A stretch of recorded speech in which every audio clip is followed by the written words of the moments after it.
Suppose x raised to x into y raised to y into z raised to z equals c, a constant. Show that at x equals y equals z, dou square z upon dou x dou y equals negative x log ex, the whole inverse. The given equation x raised to x, y raised to y into z raised to z equals c defines z implicitly as a function on independent variables x and y.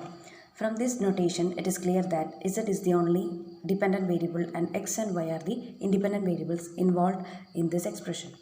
Call the given equation as equation 1. When you take log on both sides of equation 1, you get x log x plus y log y plus z log z equals log c.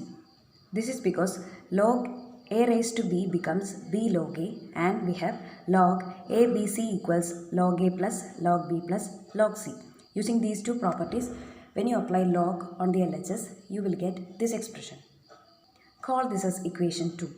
When you partially differentiate equation 2 with respect to y on both sides, RHS will become 0 because log c is yet another constant.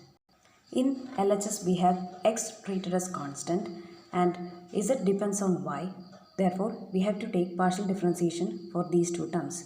We will get y into 1 by y plus 1 into log y when you give product rule to this term. And when you apply product rule to this term, you will get z into 1 by z into dou z by dou y plus 1 into log z into dou z by dou y. When you group terms containing dou z by dou y and terms independent of dou z by dou y, we have the LHS obtained as 1 plus log y plus dou z by dou y multiplied to 1 plus log z equals 0. Call it as equation 3. From this equation, we obtain dou z by dou y equals negative 1 plus log y upon 1 plus log z.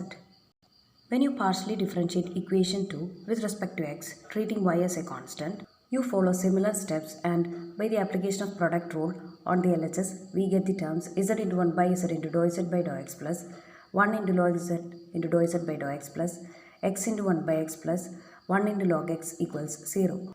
In the LHS, we group terms containing dou z by dou x as well as terms without dou z by dou x, and we get dou z by dou x equals negative 1 plus log x upon 1 plus log z. Since our objective is to prove that dou square z by dou x dou y equals this expression, we will now partially differentiate equation 3 with respect to x. So that once partially differentiated with respect to x, this term will become dou square z upon dou x dou y. Partially differentiating equation 3 with respect to x, our LHS become 1 by z by dou x into dou z by dou y plus 1 plus log z into dou square z by dou x dou y equals 0. We are focusing on the expression of dou square z by dou x dou y, and from this equation we get dou square z by dou x dou y equals negative 1 by z into 1 plus log z into dou z by dou x into dou z by dou y. We have been asked to prove the result at the position x equals y equals z. When you give x equals y equals z, here we have numerator 1 plus log y and denominator 1 plus log y itself. Therefore, dou z by dou y at y equals z is obtained as negative 1. Similarly, at the position x equals z, we have dou z by dou x equals negative 1 plus log x upon 1 plus log x, which becomes negative 1. Therefore, we have at x equals y equals z, both dou z by dou y and dou z by dou x becomes 1. When you dou z by dou y and dou z by dou x becomes negative 1, and when you give these values to this expression, also giving x equals y equals z, we can rewrite z as x, and thus we have dou square z by dou x dou y equals negative 1 by x into 1 plus log x into negative 1 into negative 1. 1 can also be written as log e because log e equals 1.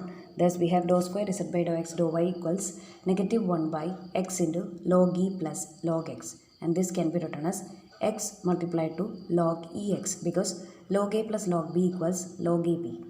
Thus we have dou square z by dou x dou y equals negative x log ex, the whole inverse, obtained.